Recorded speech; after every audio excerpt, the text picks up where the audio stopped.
This is somebody that I actually did meet a couple of months ago, and we've caught up and learned a lot about your experience. I has been here for a while in Australia, so I'm really, really excited about this one because I want to also learn a lot about Aya's experience in Australia as an immigrant, but not just any type of experience. Is thriving and in my beloved tech sector.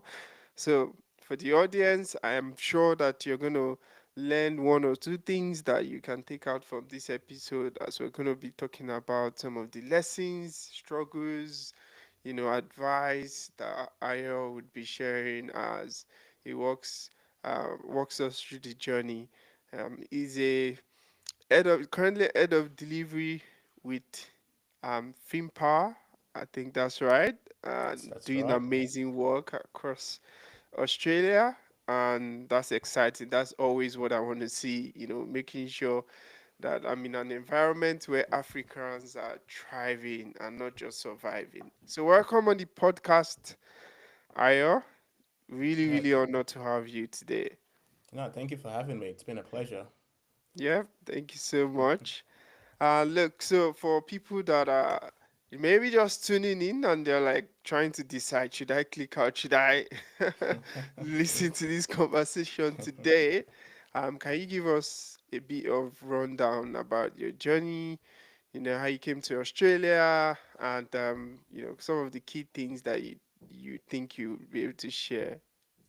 Yeah, no, definitely. So obviously originally from Nigeria.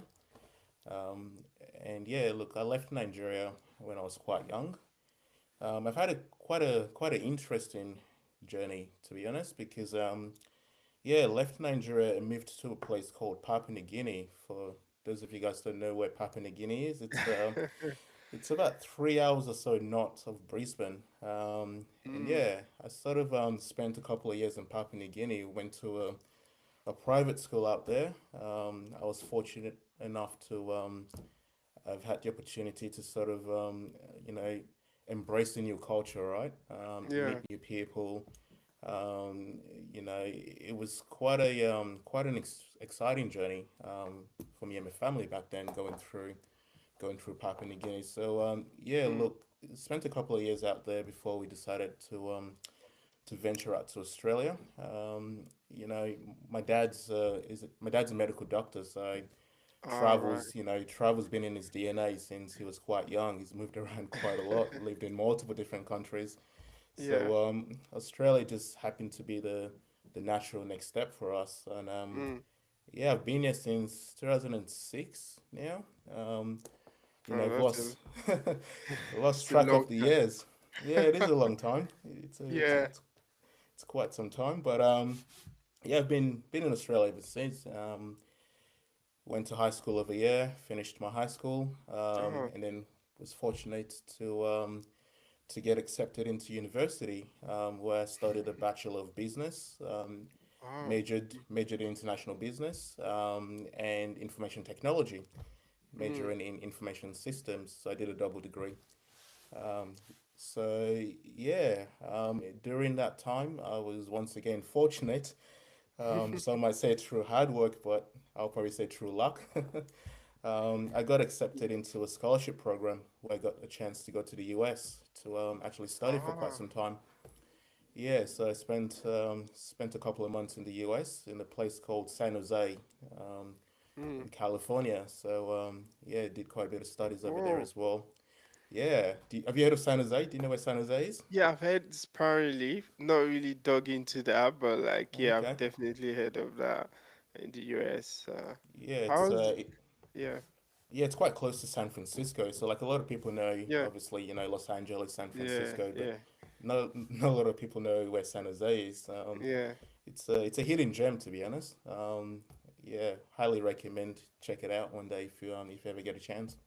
Wow. I didn't actually know like you had a stint in the US as what Yeah, I'm really curious. Like, how long did you spend there? yeah. So I was probably there for roughly about 7 or so months. Ah, okay. Yeah, Wasn't like yeah. So no, so it's basically it was. during the final year of my studies because I did a 4 year Yeah. degree, Mm. and it was always a dream of mine to sort of go overseas and do a bit of study Yeah. while I get a chance. And I was sort of tossing up whether I go to the US or whether I go to Europe. And Yeah. yeah, did a bit of research and yeah, just ended up deciding you know what I'll just go to the US. Why not? And then it became a choice between do I go to California or do I go to Florida? Um, Mm. Luckily, I had the opportunity to have been to both places previously Oh, wow. when I was a bit younger. Um, so I decided, you know what? Yeah, let's go with the warmer weather. Let's just go to San Jose. Never really had much about it. Never, like I've been to LA, been to San Diego, been to a couple of places in Mm. California, but never been to San Jose. So I was like, you know what? I've been to Florida. Let's check out San Jose. It should be Mm. cool. And it was cool. You liked it there. Yeah, really enjoyed it. You know, Mm. made a lot of friends. Friends that I still have to today. You know, still Oh, catch up that's with them a good. couple of times. Yeah. Which is quite cool. The experience itself was really the best way for me to explain it is I learned so much in a very short amount of time. Like Mm. one of my biggest advice for anyone is travel when you get the chance to. Like try and get out there and visit as Yeah. many different places as you possibly can because personally for me travel really energizes me, right? I get Yeah. to meet new people, I get to see new things, I get to just I guess embrace new cultures, and Yeah. that in itself is very vital in my learning as a person and my journey as a person. So yeah, having that opportunity while I was, I guess, still relatively young, still going Mm. through my studies, I thought really put me on the path that I'm in today. It Wow. really opened my eyes because obviously, like in the fintech space, you would have heard of Silicon Valley, right? Yeah, Silicon definitely. Silicon Valley is literally in San Jose, right? Yeah, yeah, yeah, yeah, yeah. So a number of my friends that I was in uni with, they were working for Cisco or Ah, Google or YouTube and that sort of stuff. And I'm looking at them going, wow, like what can I do to get a gig that big? Like everyone knows about YouTube and yeah, Cisco yeah, and the likes of them. So yeah, that just really inspired me, right? To aim for the stars and just yeah. put in the work, put in the effort, and try and really make something out of myself. So yeah, that particular experience really shaped what my career has been ever since. Nah, that's so brilliant. And I guess those are the opportunities that you have also when you study in Australia. I see a lot of like even the kids in church when I engage them, they're like, "Oh, they're trying to position for scholarship Mm. opportunity."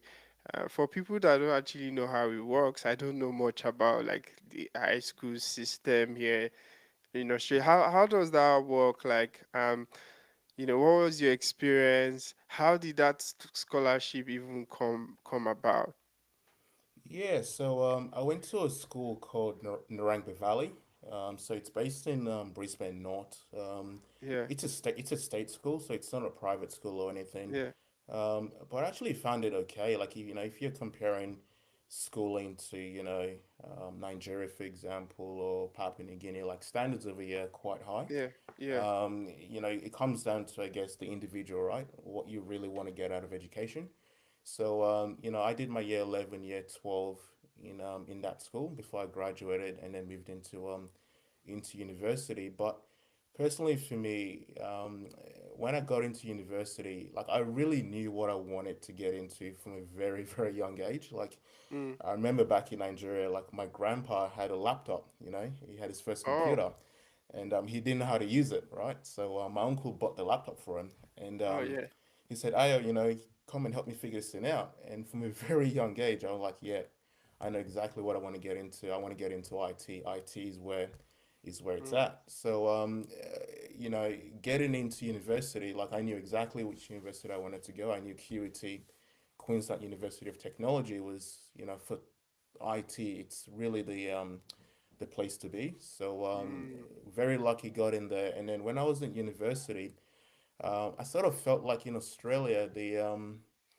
education system, like when you compare it to like Europe, for example, or the US, it's quite sheltered in the sense that Mm, you don't really know what you don't know unless you put yourself out there. And even when you put mm, yourself out there, there can be challenges, right? Like, I had a very small group of friends, which was quite cool. But outside of that, really small group of friends, like, I could go to lectures, I can go to tutorials, and no one really knows who you are unless, you're paired up in, group assignments and that sort of stuff. So, mm, for my research, the US, for example, they've got a very massive spotting program. So even if it's not just purely educational, just by the sheer sense of getting involved in sports, either it be track and field, soccer, basketball, swimming, whatever it may be, you mm, tend to build a very large community through that process and you tend to network quite a lot through that process. So, mm. yeah, look, I did a lot of research. I always knew I wanted to travel. It just so happens to be through QET. They had a scholarship program, which gives you the opportunity to sort of do like a foreign exchange program. All Um, right. and I think a lot of universities, like even like UQ, for example, I Yeah. think they have such programs where you basically apply.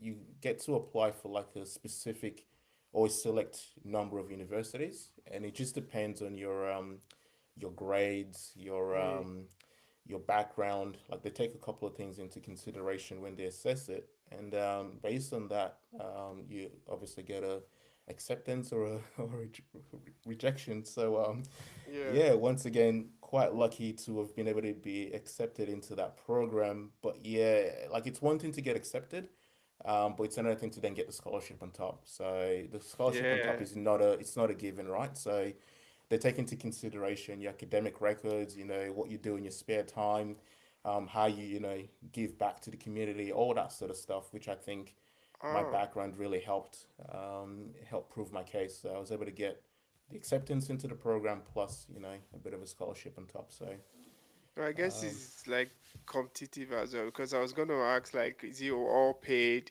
or did you have to like stack on like loans or the stuff? no, no. Did you So get loans for your study as well? okay, so for my studies, I actually had a HEX program, so Okay, yeah. I think that's quite common, Yeah. especially like, if you've been in Australia for quite some time and Yeah. you're a resident or a citizen. So when I was in university at the time, I was still in my permanent residency, so I didn't get my citizenship. I think from memory, it wasn't until the second year of university that I got my Mm. citizenship, I think from memory. So I was still a PR then. And actually, when I actually first started, so my very first semester, um, from memory, I actually had to pay school fees. So Ah.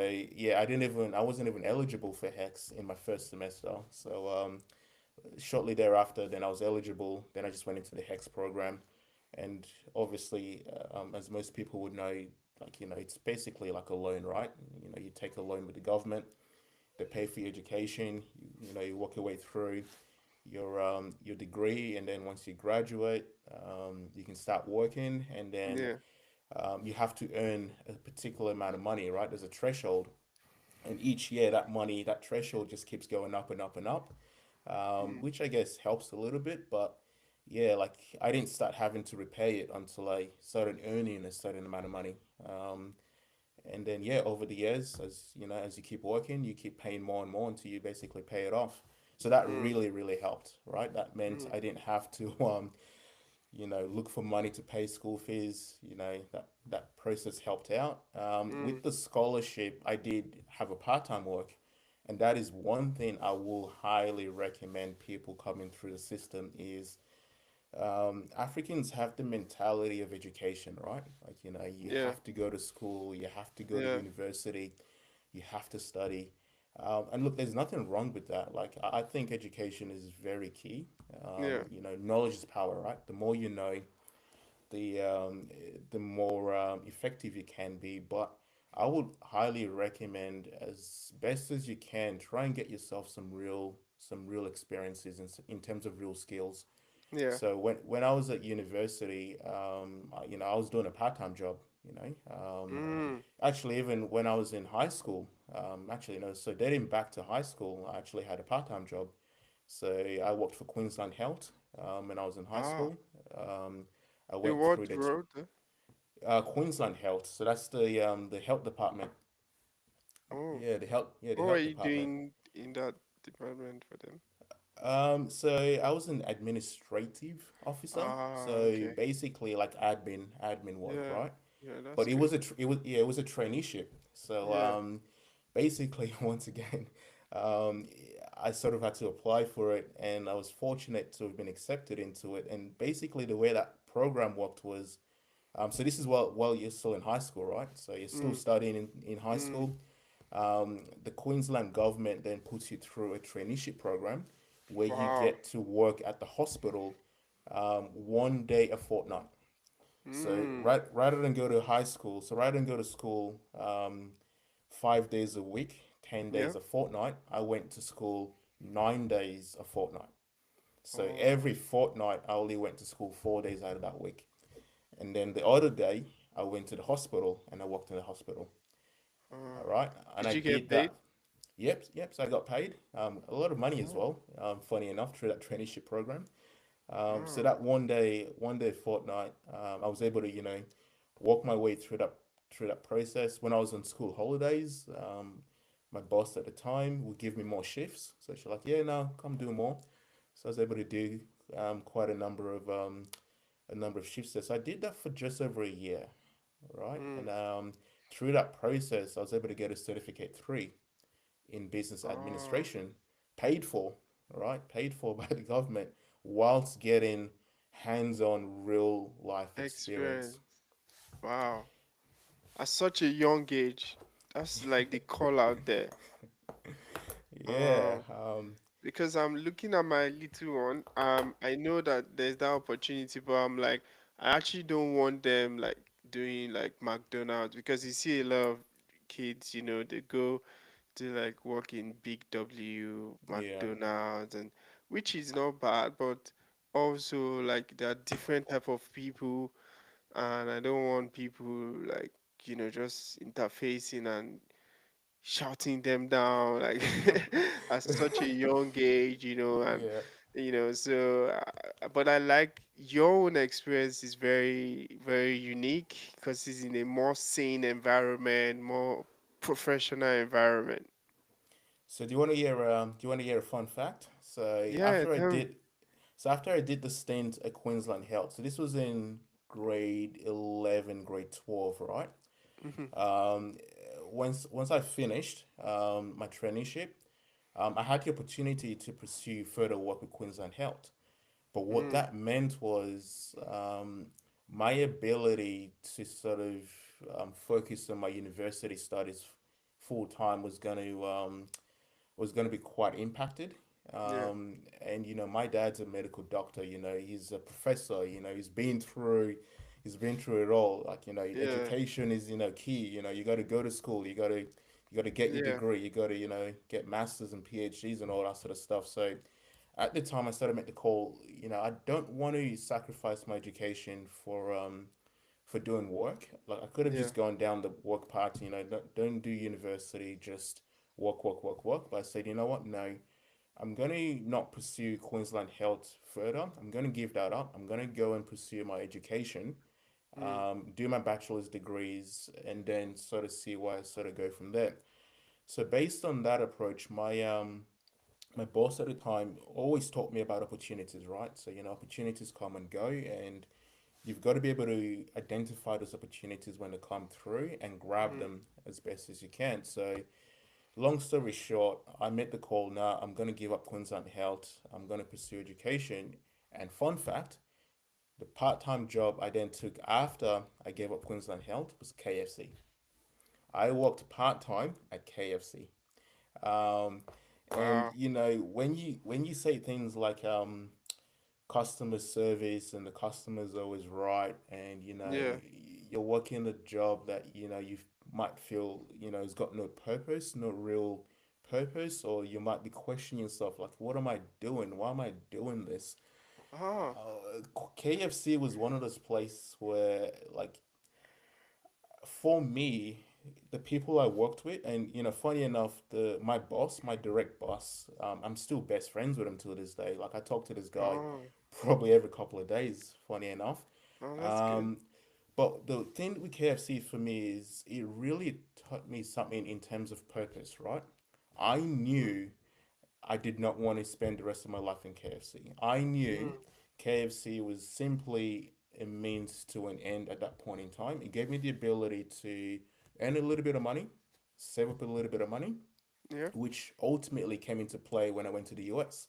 So when you asked the question earlier about was your scholarship fully paid for? No, it wasn't fully paid for. So the Oh, scholarship only covered a portion of it. The rest of it, I had to basically come up with the money. So my living expenses, my food, my flight, all of that, I had to obviously make up the money for that, and mm. I got that from KFC. I literally got that from working part time, serving Kentucky Fried Chicken, getting abused sometimes by Yeah, and that customers. part, that part bothers me Yeah, because I've been on the line sometimes and I'm seeing some people like, of course, maybe they are, of course, we know that different type of people. They're like yeah, shouting the young ones down, like, oh my God. And I've had a small stint in the UK where I was doing like stewardship for yeah. football games. So I've not shared this before, but like in Manchester, I wanted to go watch Man U. You're a Oh Man U wow, fan, I'm a Man yeah. U fan. So there was a day that they posted on our group. I was living in All City at the time. They were like, "Oh, we're looking for some people that would do steward. They're like security guard. If you know, not security, but like the guys that pick the ball, like guard people from entering the field. You know how Right. fans Yep. can like, yeah. Yep. So like, oh, if you're interested, it's at Old Trafford. We're gonna take you there. Come back. Man United versus can't remember who we're playing. I'm like, oh my god, Old Trafford. I love football. I mean, I so that was how I went and did the job. But what we would do is, so we would clear people to get in. So they show their ticket at the town service, and then oh my god, some of them are so they were like, "Fuck you, this that, get over you," you know. So that experience interfacing, like I was Yeah. like, ah, no, imagine a small, like a Yeah. teen or like a young one Yeah. come and being exposed to that type of Yeah. behavior. I don't Yeah. really want people facing that. That's why I mentioned, Yeah. KFC. So tell me, like, you mentioned something so powerful there. It taught you that nah, this is not where I want to be. Like, Yeah. what were some of the like experience for you that was like, oh, I gave you that perspective. Well, I mean, I'm the sort of person that I always think long term, right? So, Yeah. I knew that I wanted to get into IT long before I got into IT. I knew that I wanted to go to Queensland University of Technology long before I went through the application process. Wow. So, I mean, for myself, my ultimate goal was always to get into the tech space, was always to, work my way through to project management. So at the time, and even still to today, I always wanted to be in project management, and understood that, you know, there were stepping stones along the way that I need to take, and KFC just happened to be one stepping stone. The one thing I will call out working that job was it does build resilience, right? Mm, So, mm, as a young person, I'm actually glad I was exposed to, and don't get me wrong, like, working in customer service, either it be KFC, McDonald's, yeah. Big W, Target, like all those places, I think it gives you a solid foundation, right? Because it really teaches you some very vital core skills, Mm, skills that are very transferable. So it doesn't yeah. matter if you end up, as a project manager, as a CEO, as a general manager, whatever it may Yeah. be, there's core skills that you have to build up. So what I mean by that is, as an example, how do I communicate with different stakeholders? Yeah. Absolutely. how do I de-escalate situations? How do I navigate through conflict? How do I manage stress? Right? How do I negotiate? Um, how do I communicate effectively? So those are some core skills that I personally felt that I was able to pick up working that job, Mm. because at the time I didn't think of it that way. I just thought, yeah, I'm just coming in, serving customers, delivering a service to customers. But ultimately, when I started working my way through my professional career, I'm going to interviews and having to sell myself, and they're asking me questions like, how do you deal with a scenario like this? How do you deal with a situation like this? I'm now looking back and going, okay, well, at KFC, I did this. Mm. I had this sort of scenario, and this is how I handled it. Like I was able to actually give examples, right? And this is Mm. where I went back, like when I said earlier about, education's great. Yeah. I'm educated. I'm highly Yeah. educated. I've got, Yeah. a Bachelor of Business, a Bachelor of IT. I'm Prince Yeah. 2 certified as well in project management. I've got my, traineeship. Like I've got all these qualifications, right? But for me, getting that real life experience really is critical because Mm.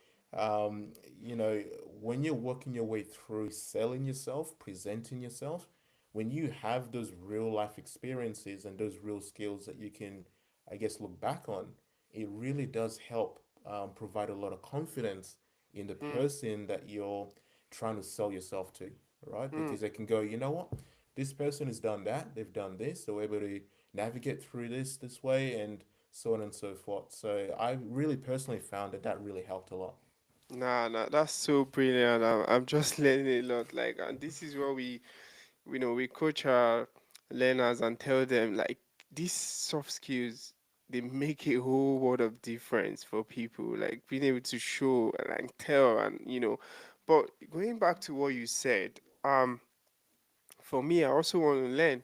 So you had a situation where you could have continued working with Queensland Health, and you mentioned something that I'm actually very curious about. Like you got certificate 3 in business information or like business administration, right?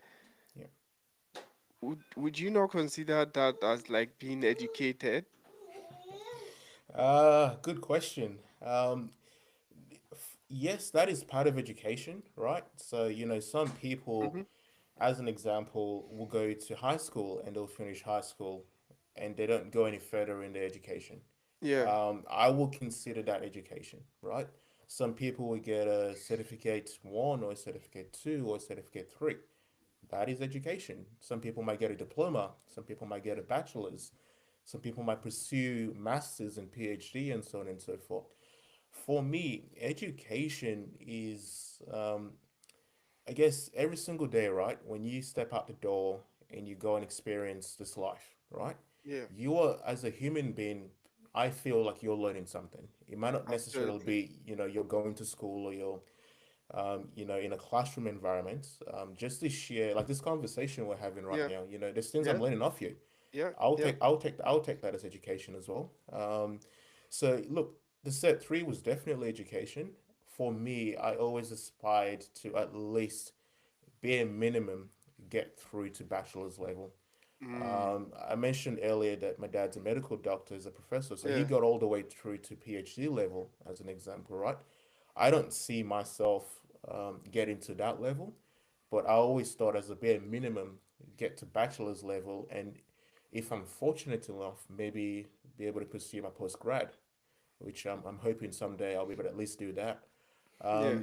But at the end of the day, my biggest call out would be always put yourself in a position where you can learn something of someone, um, whether it be in a formal setting or whether it may be in an informal setting. As long Mm. as you're consistently learning and as long as you're consistently building up skills, skills that can be transferable to, I guess, multiple different industries, for example, you will always be in a position where you have options, right? So I Yeah. have been extremely fortunate that I am in a position where I've had a lot of opportunities and I have options, right? But that has come by my sheer determination for continuously learning. I put myself in positions that are not necessarily comfortable. I put myself in situations that challenge me, right? And through that process, I keep learning and I keep developing and I keep growing as a person. So, No, that's brilliant. I really wanted to learn more about that because, in this environment, it's different from Africa. Like, I see a sprinkle of your dad's experience having an effect as well. That African mentality that we need to be very educated. And for me, I have two masters. In fact, I was doing my third wow, one. I had to like, wow, wow, yeah, I've got two masters. I'm like, okay, wow. Jeez. If you don't doesn't mind me make me. asking, what masters have you got, if you don't mind me Yeah, asking? so yeah, that's all right. I had MIT from University of Lagos, Nigeria, Okay. and then I Yep. got like um Masters of Advanced Computer Science from Wow. University of Orr. So that was when Wow. I was in the UK. I've got a BSc in in Computer Science as well. And I've got PMP, I've gone Scrum, PSM one, Wow. two, I've got Jeez. like I've got You've got it all, man. Lean Six Sigma. Like I've got so many certification. Like literally Jeez. vowed, I'm not actually doing any certification anymore. You've had enough. And the reason, well, the reason why I did that was, in business, I realized that wow, there's so many things that are much more important. For me, certification started becoming like an ego thing. I want to Yeah. list everything on my LinkedIn. If you Yeah. see before my LinkedIn, it's beside my name, PMP, um, Yeah. software testing, Lean Six Sigma. I just want people to know that yeah, I've got all of these two Yeah. masters and everything. But like when I started, like you said traveling also is education, giving you perspective. I realized that I was working with some people that literally did not go further than high school, and Mm. they are smart people. And you see all these amazing people in Silicon Valley. You see Mm. Mark Zuckerberg. You see so many people that are actually dropped out Mm. from school. Plus, as I read books, I'm seeing so many people that did not necessarily go to school, but they Mm. built empires, they built amazing things, they've changed the world. So I'm asking myself, what is the essence of certifying a particular obsolete area that would AI is changing everything? What's Oh, what yeah. is what is the point of doing CBAB that is like old concept and reading Babok? I have literal big Babok, you know, in there. But Yeah. so for me, I feel like the way I want to educate myself and the things that I want to have as validation are the result that I get for people. The result, like when I innovate and solve problem in the world, that's the result that matter to me. Not sitting down to read some theoretical jargon and then to go past certification. So and yeah, going back to here, there's so many people that they don't even have BSc, Mm. but they're doing amazing things. They're smart Yeah. people. So I think we need to get to a point. You've also emphasized that importance of like having real experience.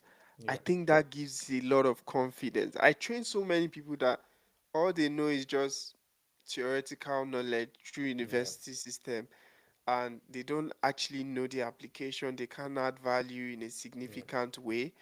And it calls the question, so you have masters, you have all these things, Mm. PhD, but you can't still add value. What is the Yeah. point?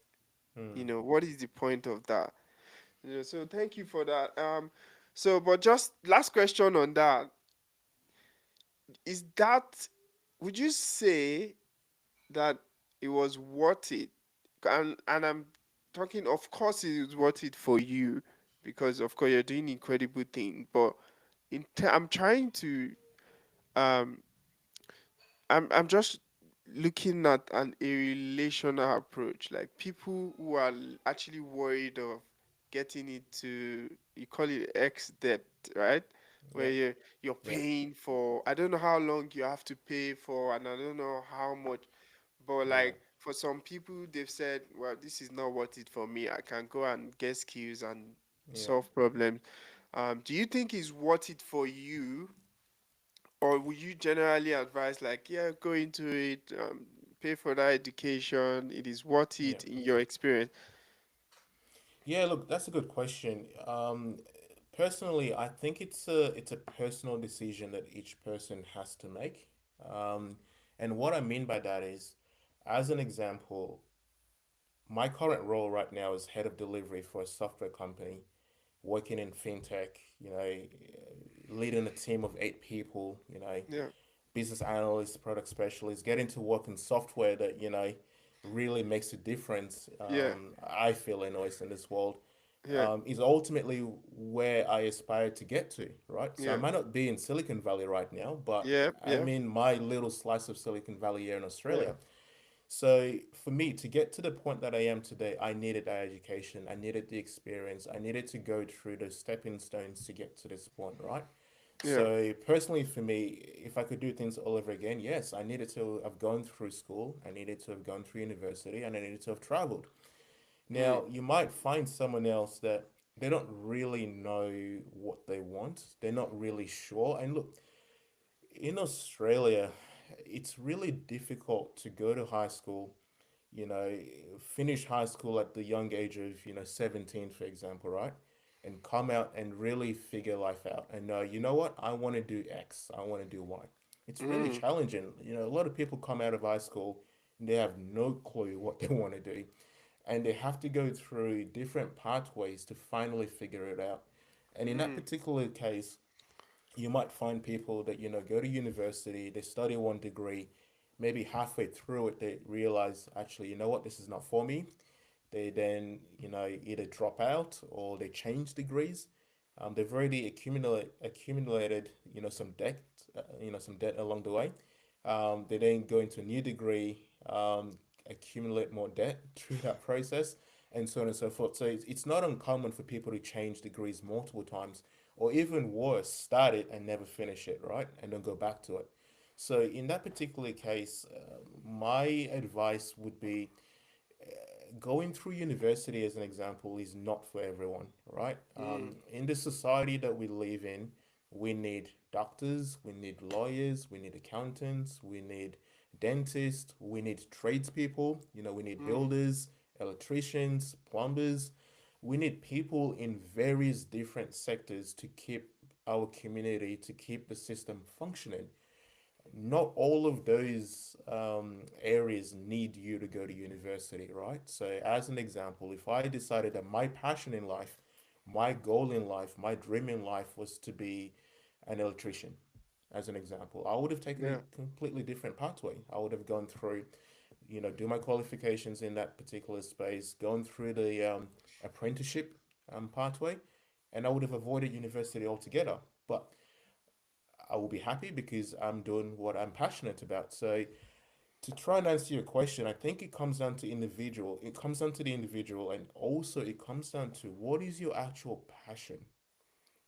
mm, The sooner you can figure out what you're passionate about, the easier I think that is. And look, I understand that it is challenging mm, to figure that out for some people at a very young age. And, there's nothing wrong with trying different things. There's nothing wrong with, making a change. There's nothing yeah, wrong with saying, you know what, I thought this was the pathway for me, but now it's not.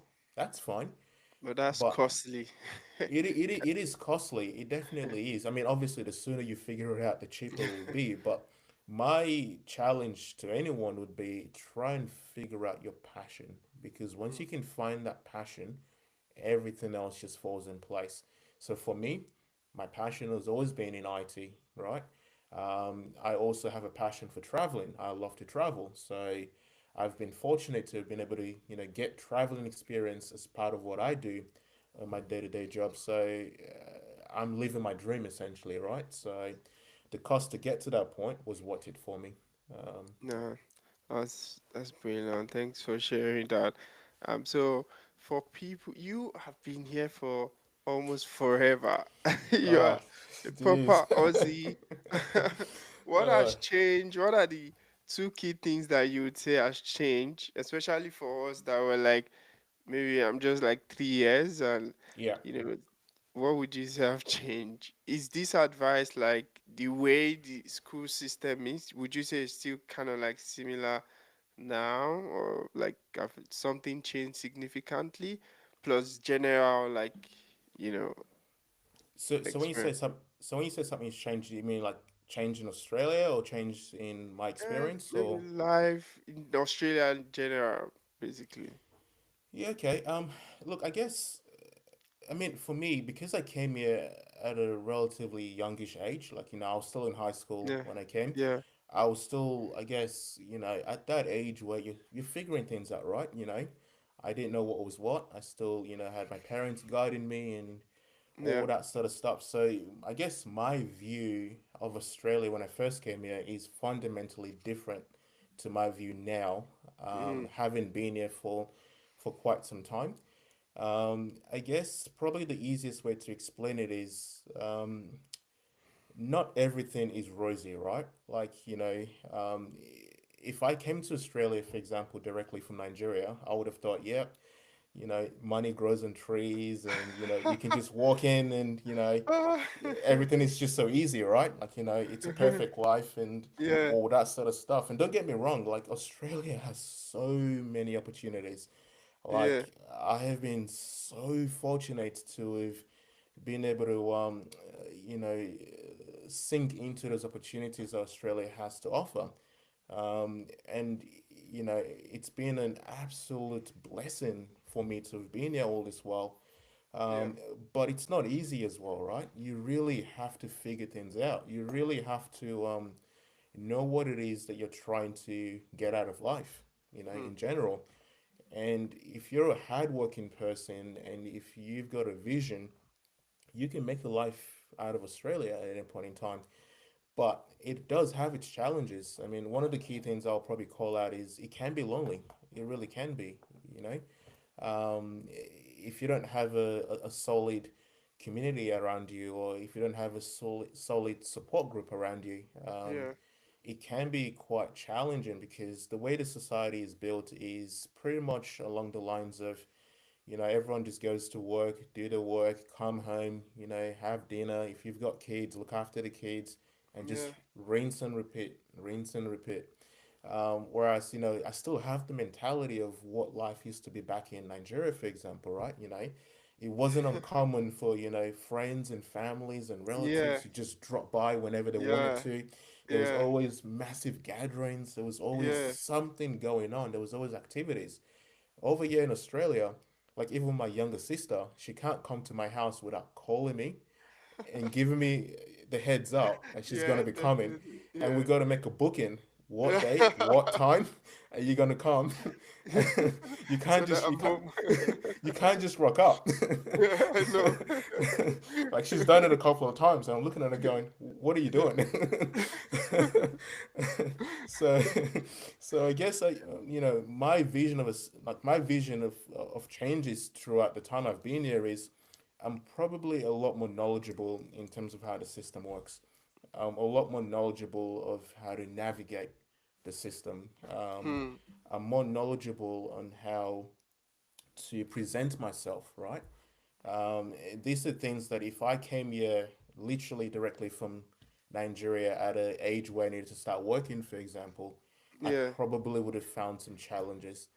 I think coming here very early on and then going through the schooling system yeah, personally helped shape and teach me what I needed to know to then navigate things much later in life.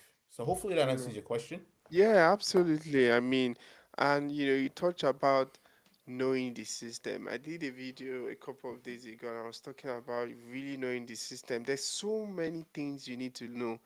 The tax system, the GP system, the Yeah. bus system, the whatever. There's like everything, transport system. The other day I got a fine. I was Oh, so jeez. upset. Like I went like just 6 7K Yeah. K Yeah. over and Yeah. I'm like, oh, then I'm looking at the news now and they're like all fines goes 3.5%. Yeah. I'm Yeah. like, why are they even increasing the price of fines? This country, God, they want to fine you anyway. But I realize that this is a country that system works. Like you Yeah. mentioned, if you're coming from Nigeria, God help you. You're not somebody that is like, you know, acclimatized to following the rules, Yeah. being systematic, and so many people make mistakes. Yeah. Like even not documenting correctly, not. Yeah. There's so many mistakes. Even like trying to buy a house, Yeah. investment. They don't really know how to navigate. What Yeah. advice do you have that you can share? Yeah, good one. The first one I can probably call out is read some books. Ah, So, one of my biggest things was I read quite a number of books, it sort of helped me understand how the system was basically built, right? Once again, earlier I mentioned, knowledge is power. yeah, So in this day and age, you've got podcasts, you've got,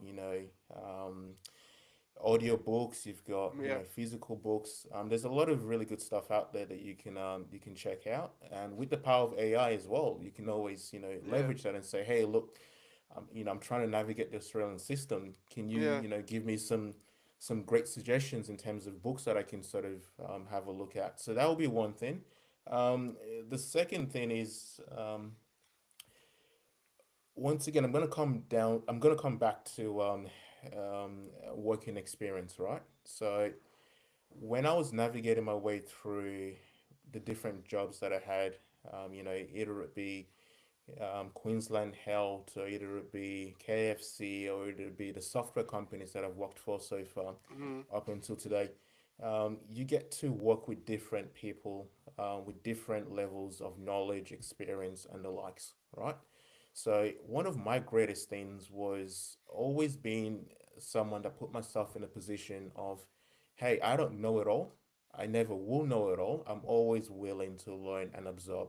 So I would mm, ask questions. I honestly would open myself and would just ask questions. Hey, um, what's this and this and this? Can you please explain what this looks like?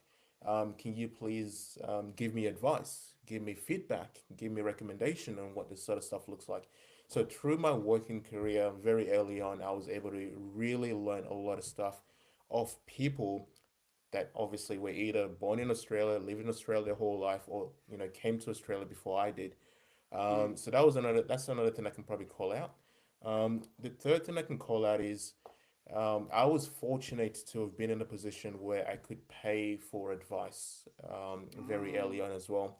So, as an example, you talked about the tax system, right? The tax system here in Australia is extremely complex, you Yeah, know, um, and depending on how many different, I guess, income streams you have, as an yeah, example, or yeah, depending on how many different structures you've put in place, can potentially further complicate things. yeah, So I'm the sort of person that, because I know I don't know it all, I'm always happy to leverage off the knowledge and experience of specialist, for lack of a yeah, better word. yeah, I paid for advice, and I paid for knowledge in that particular space. So when it comes to tax, for example, I had tax accountants. Every year I pay them money, and they'll have a look at my structure and give me advice on what the best structure should be. yeah, Till this day, I still have a tax accountant, right? yeah, Because definitely. I'm not a specialist in tax, Yeah, yeah, so I'm happy to invest that money for good advice. yep, And the one thing to probably stress here is do your research in the people that you go and seek advice from as well, because not everyone is going to give you good advice. So, absolutely. um, I personally, for example, I leverage things of like recommendations, right? So, the tax accountant that I've got now, as an example, was referred to me by family. You know, family members have used this tax accountant for many, many, many, many years. So, Mm, personal recommendation, yep, makes sense. Um, but I'm the sort of person that I'll do my research and I'll make a decision to say, look, if this particular person, for example, doesn't have great reviews, so go on Google and do a Google search on that particular business as an example. Yeah. If they don't have great reviews, have a look at the reviews and see what people are saying about them, and then make a decision as to is this someone that you really want to go and get advice from. Mm. The other thing in terms of getting advice from professionals is I'm the sort of person, once again, I like to learn. So I like to do a lot of my own research. If I get the sense that I know more than the person that I'm paying money to, I'm the sort of person that's like, well, I'm happy to pay the money for advice that I don't know or things that I Yeah. don't know. Yeah. But if I feel like I already know it, then why am I paying that money? So you might have people that will just keep paying that money and they're probably better off using that money somewhere else. Yeah. So yeah, tax accountant is definitely one I'll recommend. A mortgage broker is another one. So I've got a mortgage broker that I've used for many years. Once again, very specialized area. Um, Yeah. the value of the advice you get from this sort of people Mm. can literally save you thousands, if not more. The trick though, the challenge though, is finding those people, and then once you find them, holding on to them for as long as you Yeah. can. Yeah. No, that's brilliant. Thanks for sharing. And just to add on top of that, they would save you money, a lot of money actually, because when you make mistake here, you may Yep. just pay very costly. I remember the first time I did my tax return, and I had to pay back when I was not supposed to actually pay the ATO. Jeez. Well, my first year, I only worked for half of the financial year, and ATO slammed me some bills. I'm like, oh my god, what is happening here? I'm not yet familiar with what is going. And they dragged out my my review. They were reviewing my finances. Like, oh yeah, you're new in Australia. We give you warning. Don't claim this anymore. Like, you, okay. So you know that the ATO, the Australian Tax Office, they don't joke yeah, around, right? no, That they that don't. is that is the one department you do not want to mess with. Like Yeah, they've yeah, got their system, absolutely. they've got their processes, and when it comes to owing their money, they do Yeah, not joke around. I know. I know. Yeah, I want to touch on networking, and a Yeah, lot of people struggle. And I'm not saying that even myself, like I am learning, trying to learn different tactics, but yeah, as African, most times when you go for a networking event, you are mostly kind of like the minority, maybe you yeah, and one other person in the room, yeah, and sometimes it doesn't yeah. feel like how you're connected. This is your Mm, space. Maybe feeling the nerves and feeling out of mm-hmm. place. For you, that's been like your experience for long, many years, like I'm sure. So, like, how do you network effectively? What are some of the strategies, for networking? Yeah, look, I mean, you've really hit the nail in the head there. Africans, like, I live in the northern part of Brisbane, for example, right? And I think I said to you the other week when I saw you, I felt that, a lot of Africans here in Brisbane sort of moved towards the south side. Yeah. That, there's not that many that I've seen anyways in the north side. So, going through school, here on the north side, working over the years here on the north side, I've always been the minority, Like I still remember Mm, back in high school, going all the way back to high school, it wasn't uncommon for me to be literally one of the, few handful black people in the classroom or one of the only Africans in the classroom.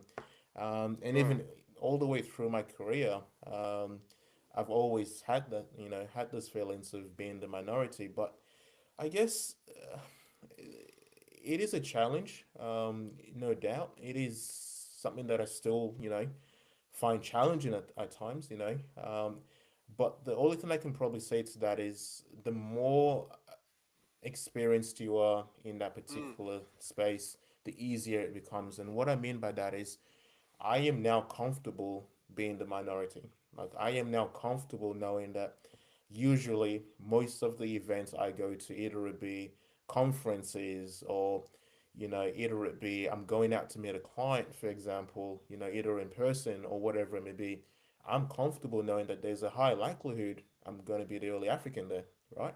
So my biggest strategy was always finding a way to connect with the people that I'm going to be meeting with.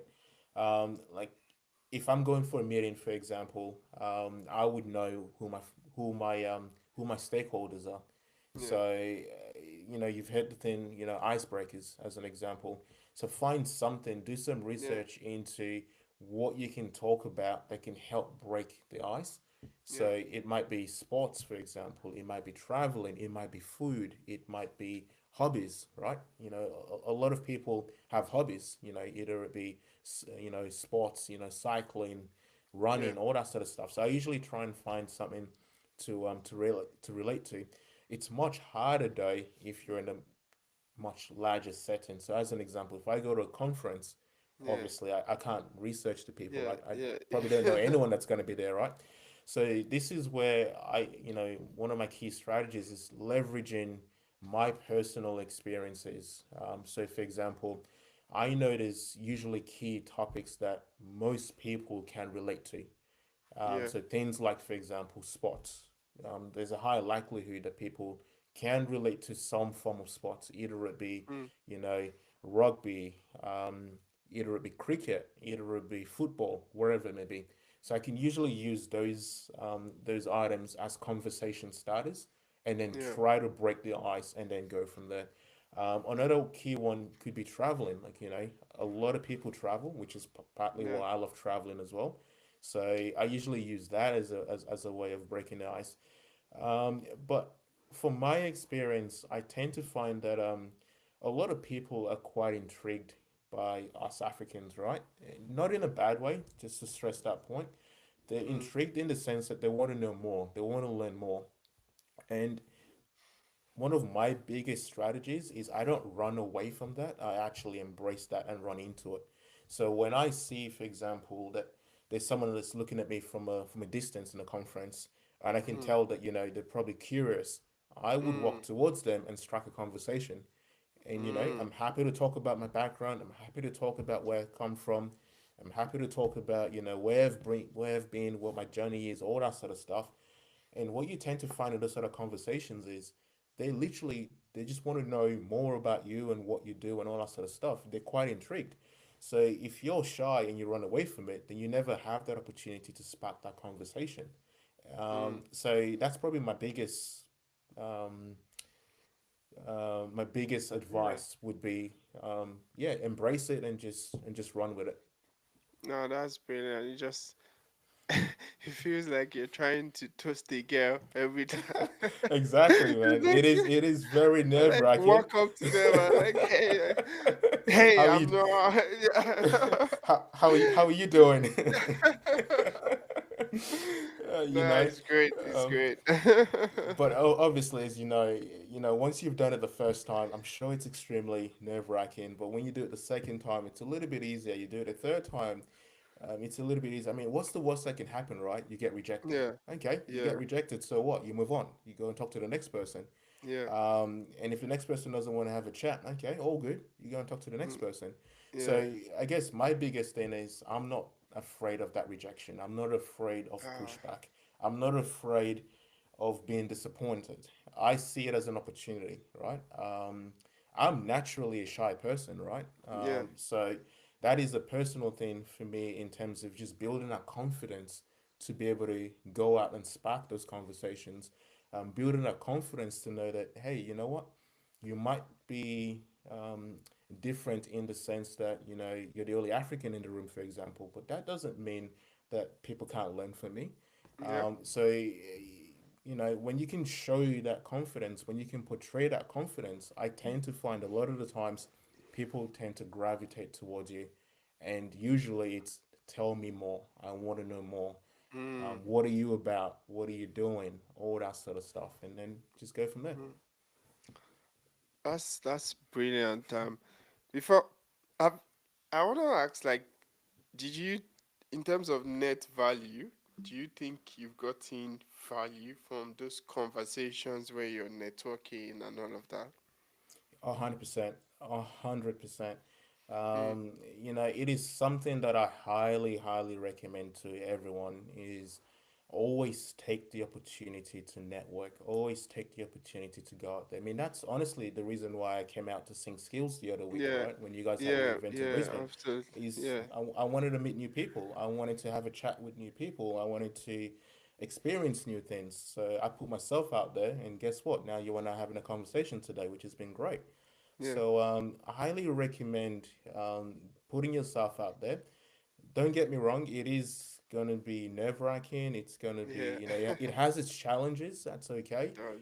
But the more you do it, the more you build the muscle to be able to be more comfortable at it. So Mm, if you never do it and you keep running away from it, you will never build that muscle. And the last thing I'll probably say on that particular point is the more you network, you never know who you're going to meet, right? You never mm, know that one person that you might mm, have that conversation with that mm, changes your entire life, mm. Yeah, right? absolutely. Yeah, and it's not a cliche word. Literally, I have had conversations with people that like change so many things in my life, opened opportunity even back in Nigeria. So Mm, it's really good. But thank you. I want to touch on just as we're winding down. It's been great. Thank you so much. that's all So but good. I My want to, pleasure. yeah, in terms of like you did mention something that I wanted to really touch on about interviews. Yeah. You talked about how some of your skills at KFC, for example, interfacing with customer, managing conflict, stress, all of that. Did you ever use that in your professional interviews, like for, project management roles, etc.? Yeah. So to be able to answer that question, I'll just, I guess, quickly give you a bit of an overview as to what my journey was like up until me getting to my current role. So, Yeah. after I finished university, my very first role was a level two support officer for a software company. Mm, So I started in the support or the help desk, for lack of a better word. And then I worked my way up the ranks with the company. So I got myself all the way through to, I believe from memory, it was called the support and infrastructure manager, right?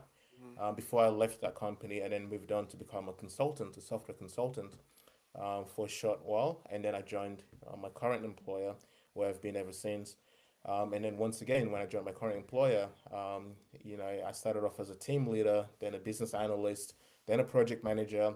Now I'm currently the head of delivery. So the reason I give that overview is because now coming back to your question in regards to during the interviews, when I'm asked, certain questions, do I look back at KFC days to give a response? I look back at all of my experiences. Either it be working for Queensland Health, either it be working for KFC, either it be traveling when I, mm, when I did my stint in the US, doing my exchange program. I guess my point here is every single question that I get asked during an interview, I am thinking of the best way to structure that response back to that question, giving the person that's asking me the question a detailed overview, walking them through what that actually looks like in terms of not just responding to the question and saying, they ask me, how do you deal with conflicts, for example, and I just give them a, generic answer. I'm trying to give them an answer that obviously um, is personal from my experience. I'm also trying to demonstrate that it doesn't matter what setting, what industry, what job, mm, I can handle that particular scenario quite effectively. And the yeah, best way I can do that is to give them tangible real life experiences. yeah. So my take on that is in those sort of interview questions, I'm always looking back on what did I do in either a previous role or in my current role or in my studies, for example, that is relevant to that specific question, and how can I give this person examples of Mm, how I've been able to um, undertake or action that particular key thing, and how I can do it in the current role that I'm applying for. And this is where the more experience I personally feel that you have, the Mm, more you have at your disposal to have various different examples that you can throw out, which is what I've been very lucky to be able to do. So usually when I go into interviews, it's quite easy for me to have mm. multiple different examples to each Yeah. question because I've had those experiences.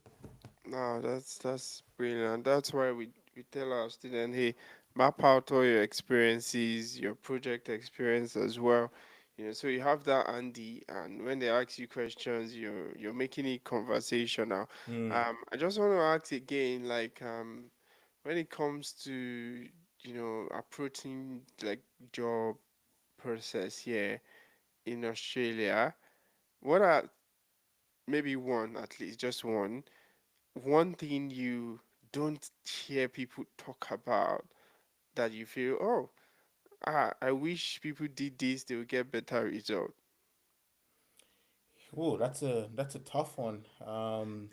The reason I think that's a tough one, actually, no, I can probably relate because I've had the opportunity to have hired people over the years, right? So, personally, I haven't gone through the interview process Mm, in almost 10 years now, so it's been a very long wow. time.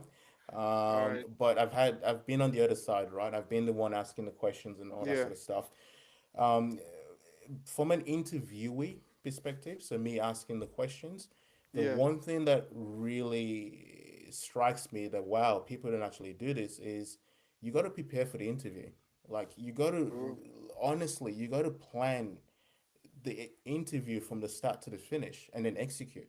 And what I mean by that is if I was going to an interview personally, I'm researching the company, I'm researching the role, I'm researching the people or the person that's going to interview me.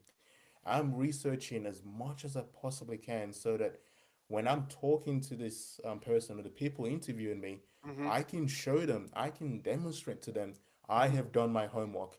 I Yeah. know exactly why I'm sitting there. I know exactly why I want to be in this company working with you guys because I have taken the time and the effort to put in the work and my due diligence to get me to this point. So one of the biggest surprises I'll probably call out is a lot of the times, a lot of the interviews I've conducted, it's very, very clear that very little to no Mm. preparation has been done. So, you've got your generic resume, you've got your generic responses to questions, and you're just giving me generic responses. And I'm like, dude, what are you doing? It's the people that I feel that really have the ability to sway the key decision makers in terms of being successful in getting a role are those ones that probably take that additional effort to Mm. really show that they have prepared. Mm. Mm. And that's brilliant. That's just validate all the things we keep telling people. Hey, prepare. We say it's important because it shines through. You can see it. Like somebody's not prepared. They don't even know what the company does. Yeah, Like it's just a put off. Plus, like they don't even have any question to ask at the end. no, And oh please, you have oh, you. I don't have any question. Like really? Oh, that's a red flag. That is a big red flag. If you get to the end of the interview and they ask you, "Have you got any questions?" and you don't have at least Yeah. two or three, that is a massive red flag. I once literally, I'm not making this up. I once spent over a week preparing for an interview. Yeah. Like this is Yeah. many, many, many years ago. Like, Yeah. I got the phone call, you've been successful for this Yeah. interview. The interview is gonna be in, a week's Yeah. time or Yeah. whenever it was. I'm like, great, thank you. I literally spent a week every single day looking at my resume, looking at my cover letter, looking at prepping interview questions. Yeah. Like, Yeah. this was before the time of AI, by the way. This is way Of before course. Chat Of course. GPT was around. So I'm doing this, Google searching. Yeah. Yeah. Give me the most common interview questions. And Yeah. I'm literally reciting the responses and Yeah. practicing what my responses are and throwing different scenarios at myself and going, what if they ask me this? Yeah. Yeah. What examples can I give them to answer that question? So when you do that preparation, right, not only do you have a lot of information in your head that then you can then use when you're answering those questions to show that you're Hmm. prepared, it also helps your confidence because one of the things I remember you talked about when you had your event in Brisbane the other week was, confidence, right? You go into the Yeah, interview, you're so yeah, nervous, the nerves, take hold of you, and you can't even, answer the questions. Preparation helps massively because the yeah, more you are prepared, trust your preparation, right? yeah, If you're extremely prepared, just trust your preparation. Go in there and just execute. You yeah, will make mistakes, yeah. as an interviewer, I expect that people are going to be nervous. I Mm-hmm. expect that people um, are potentially going to get certain questions not quite right or whatever. Yeah, That's all good. yeah, But when you show that you're prepared and you know what you're talking about and you present yourself in that way, all of the nerves is irrelevant, right? I don't even look at exactly. those. And you as a person, if you've prepared and you know you've prepared, you build confidence off that. So, Exactly. Your yeah, preparation builds your confidence. 100%. I agree. That's super, super. And coming from your perspective, you been there, like trying to hire the best candidate. So this is a super, super insight for people to run with. yeah, And I find out that a lot of Africans as well, especially new people, they go all technical. They just mm, like talking techno babble. It's just like technical words, and they forget that on the panel, because sometimes or most times Australian interview might be a panel. yeah, Some people may be from HR, some people may be from other departments, not necessarily BA. So you're giving all the technical words mm, and going all technical, not explaining, giving examples, carrying everybody along, then you're just gonna jinx it. And then yeah, everybody's like, oh, only the BA may probably understand what you're saying. mm, I know I made that mistake initially when I came, because what okay, happened was, like, I had 10 years experience in tech. So, when you've done something so much, you may start to be in your language very advanced. Like you're mm, just giving all the technical words, not breaking things down for the audience. So I will be talking about my project that I've done back in Nigeria. I'll be talking about the things like POS, how we point out. Like I will not explain what those things mean, just mm, assuming that they understand it, yeah, because I'm excited about talking about it. But I kept getting, oh, sorry, we went with somebody else. Oh, sorry. yeah, Then later, I think it was also my wife, like, now observing, like, oh my God, you're not breaking this thing down. Like, you're just mm, going, and I found out that so many people, as I've coached so many people through that process, they make that yeah, same mistake. We go all technical because interviews are very serious in Nigeria, for example. yeah. You think like there's a bit of laid back, conversational approach to interviews here, uh, in your view? What's your thought on that as we land the plane? Yeah, look, 100%. I mean, um, interviews here in Australia are very structured from my personal experience. Like the interviews I've been through, I've been very, very structured. And once again, I'm going to echo the same thing that I said earlier, which was knowing knowing your knowing who's interviewing you, right? And this once again comes down to your preparation. So what I mean by that is, as an example, typically when you get the invitation to come into the interview, Hmm. typically they will tell you who's going to be in that Who room. was, yeah. And if they don't tell you that, then I strongly recommend you ask the person that sent Yeah. the invitation, hey, just out of courtesy, who's going to be in the room, right? The reason I say that is because knowing who's in that room can actually help you deliver your message effectively. So the example you just gave Yeah. around, being too technical and giving responses that are way over the head of HR. If you knew that there was only HR in there, Yeah. the general manager, and let's Yeah. just say um, um, someone from legal, as an example, Yeah. then the Yeah. responses you should be given should not Yeah. be into that technical. Like you obviously got to demonstrate you know what you're talking about. You've got the Definitely. experience, all Yeah. that sort of stuff. but you don't got to balance out how much you get into in the technical space, right? Exactly. However, Yeah. if you know that in that interview panel there's going to be the senior BA in there or the head Mm. of the team that leads the BA, then you should know that you need to now package your response Yeah. effectively for that audience. So I guess what I'm trying to say here is when I've gone through interviews myself, what I've basically done through my preparation is I know who's in the room and I'm basically scanning each person. As I'm responding to the question, I'm actually talking to each person and I'm actually giving them the response tailored for each person. So the Mm. way I'm going to answer the response to the general manager is going to be different to the way I'm answering it to Mm. HR, which is going to be Mm. different to the way I'm answering it to the business analyst or the project manager or a technical person, for example. So Mm. that's a skill that does take a while to sort of build.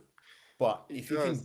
if you can build that skill, you're Yeah. literally looking at the room and you're talking Yeah. to each one of them, Yeah. and you're basically getting each one of them to agree To with you. acknowledge. Yeah. And the sign that you're doing that effectively is when you're looking at them and they're going, yeah, Yeah. they're nodding, Yeah. Yeah. they're Yeah. nodding. You know you've got them on that journey. Yeah. Yeah. If you've lost them, you will basically read their body language and they will Yeah. probably It's be just, disinterested.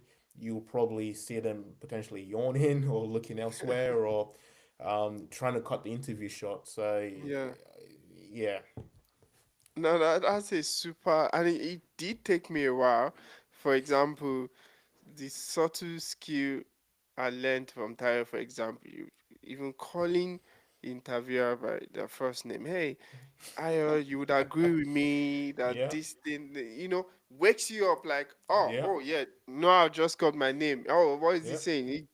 So if you notice that, oh, somebody's head is dropping, like, call their name, tailor that yeah, response that you've said. They're gonna wake up back like, yeah, yeah, oh, yeah. Listen, at least they are more engaged. So that's something that we've seen work well.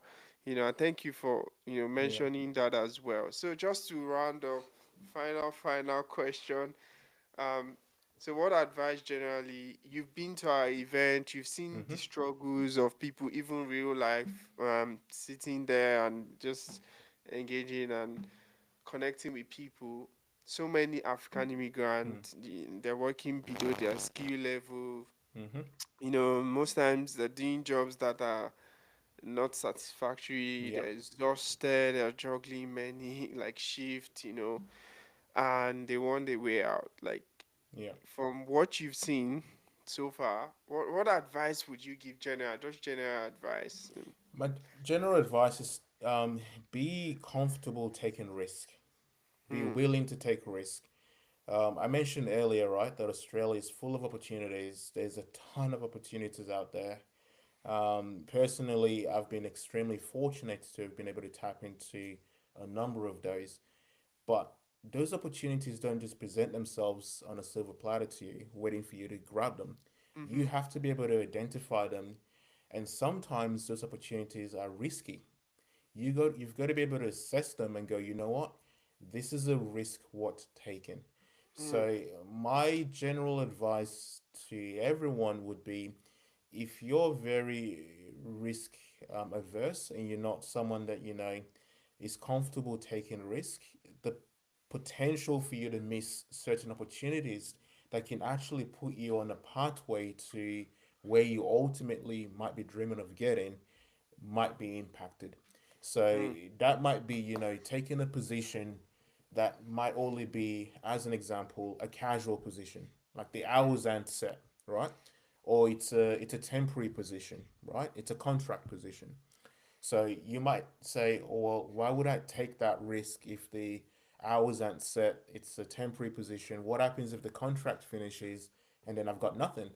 Well, what I will say back to you is, but what if you really prove yourself in that particular position? What if Yeah. that particular position opens other doors for you that may not have been possible Yeah. if you hadn't taken that risk, Yeah. as an example? So that would be my general advice is, yeah, be comfortable with taking risks. I mean, and to stress this point, calculated risk, right? Like I'm not Mm. saying just go and take any random risk and make decisions that don't make any sense. You know, think about it, process it, um, calculate it, and then make an informed decision. But Mm. some risk, in my view, are definitely worth taking. That's brilliant. For example, I was a bit, let me not say upset, but I was not really happy. So what happened was one of my students is actually we're waiting for the offer, and it was Okay, taking a bit of time. I'd done the reference check like 2 weeks ago, and it's a okay, government job, and basically we were expecting around 120K, and then okay. somehow came back to her and said, well, we've now gone through the board. They're like changing the terms. It's now a Yeah, temporary role. It's now 6 months, yeah, subject to renewal. I was a bit yeah, upset, like, why are they changing? You've literally gone through the entire stage. Why are they changing the terms of the contract? So well, I was just advising her that, well, you we tried to negotiate, and they were like, mm, no, that's what the board, like, okay, like, yeah, we're gonna take it and prove yeah, yourself, and you can see, obviously, more doors. It gives you mm, confidence. You meet people, you do your best work, and at least they've said there's room for extension. Just yeah, going back to what you said about taking risks. Sometimes you can't just say, well, I'm not taking the job, and you yeah, start start all over again, yeah. waiting. But yeah, but Yeah, well, look, yeah, yeah, I hear you, man. It can be extremely frustrating, especially if you've applied for a particular position based on information that they've given in the yeah, in the job ad, right? As an example, and that then ultimately changes. Frustration aside, though, my recommendation in that scenario would be for that person to assess what the long term benefits are to them, right? And yeah, once again, this is a personal thing based on their personal circumstances and whatnot. yeah, But if you believe that the long term benefits of taking that position, even though the terms and conditions have now changed, yeah, um, I always look at things in terms of long term benefit, short term pain, as opposed to being the other way around. yeah, So just by sheer having that opportunity, or even the ability to now meet other people, or the experience as a bare minimum, might open other doors for you. yeah, absolutely. I believe that, for her, she did that, and the best option was to take it because Yeah, it build her confidence, and definitely she's gonna go add value, ton of value, that it will be insane not to hire her, like, for long term, or she gets something else anyway. So yeah. Look, it's been so exciting, man. I appreciate you. We were supposed to do 1 hour, but we've gone almost one and a half. Uh, thank you so That's all much good. Nah, for all your good. amazing. I'm sure we're gonna have a part two at some point, but this Yep. is absolutely great. Yeah. Where can people find you? Somebody Yeah. wants to reach out at your socials on Yeah, probably LinkedIn is probably the LinkedIn. best. Yeah, Yeah, yeah, LinkedIn. So I've got a pretty active LinkedIn profile. So yeah, yeah, obviously Ayo Denny. yeah. Yeah, head of delivery for FinPower Australia. So yeah, you can check out my LinkedIn. Feel free to, if you have any questions or whatnot, just send me a message. I always respond to those. So that, yeah, there's no issues there. Thank you so very much, and I'm gonna keep doing this, and inspiring people with your journey. I've learned a lot as well from you. Thank you so much. It's been a lovely, lovely time, No, it's been and a pleasure. thank you all. If you've enjoyed this episode, please, you know what to do. Please subscribe, share, like, and let me know what your takeout was for this episode. Thank you so much, and have a good evening.